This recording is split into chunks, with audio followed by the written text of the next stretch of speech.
We'll begin with two questions. Firstly, what does the FCA mean by vulnerable customers? And secondly, why does the FCA consider it necessary to issue specific guidance relating to their treatment? It could be argued that the principles already require firms to act in the best interests of all of their customers. So why does the regulator need to single out one particular group or type?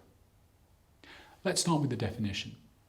In its guidance, the FCA defines a vulnerable customer as someone who, due to their personal circumstances, is especially susceptible to harm, particularly when a firm is not acting with appropriate levels of care.